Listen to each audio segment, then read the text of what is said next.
Going back to jail, how were you treated by other people? Everybody in jail was extremely apologetic to me. All of the staff, the police officers, everyone who worked in the jail, the person who served me my meal, everybody was very sorry for what happened to me. They made it very clear they knew it was garbage, and they were apologetic. That was the only vibe I could give you. They were kind of like, listen, you got too big. I'm sorry. This is how things work. And sorry, here's your meal. Nobody had any real problem with me. None of the prisoners had a problem with me. Did you get into any fights?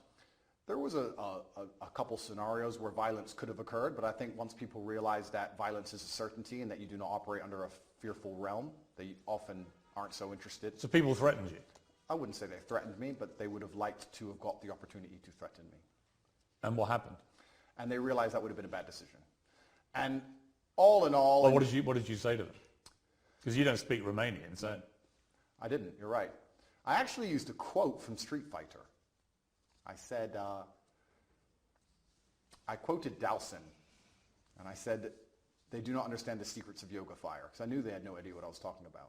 It was near the washing machines, and they looked at me like I was completely crazy, and they walked away. There's more than one person? Correct. And they made it clear what? That they wanted to... I have to be careful what I say, because I'm still beholden to the Romanian judicial system. Yeah, but that's just an incident in jail. That's Correct. nothing to do with the system.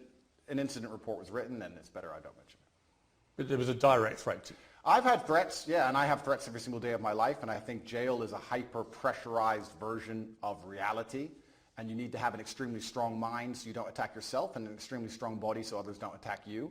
And I understood that there was a threat of violence at all times, and I just decided to go through life extremely respectfully, but make it clear if that's a decision somebody else wants to make, that I'm prepared to partake. One of the things I would think about, other than my family, immediate family, but one particular member of my family, if I found myself in jail, would be my mother and what she would be feeling and what she'd be thinking. She's been incredibly supportive to me. I know yours has to you. Did you think about your mother? I was extremely concerned for her. I was concerned because the media establishment were hounding her. She was obviously very worried, but she knew she raised strong sons.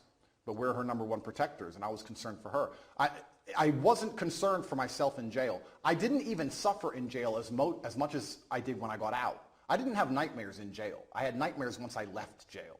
I was in the middle of a battle. I don't think you get PTSD while you're fighting. You get it afterwards. I was in the middle of a battle trying to make sure that everybody I love and care about is taken care of and trying to make sure that bills are paid. Please understand, the day I was arrested, which is a year ago, every single bank account that I have was frozen. All of my assets were taken. I haven't had a dollar of money since January. You had 10 cars taken, I think. 15. 15 cars and how many properties? 15 cars, 6 properties, 20 diamond watches, gold bars, cash, land, every single bank account, millions and millions and millions of dollars. What was the total value of everything they seized? 16, 17 million. Pounds? Yeah. And they took all of it. And I still don't have access to any of these things. I mean, as we're doing this interview, you're expecting to hear sometime today as to whether you may get those possessions back. Is it all or nothing? Do you get it all back or nothing? Correct. As we sit here, the judge is deciding whether I get all of my items returned or I get none of them returned. And truthfully, under the law, I should have never had them taken.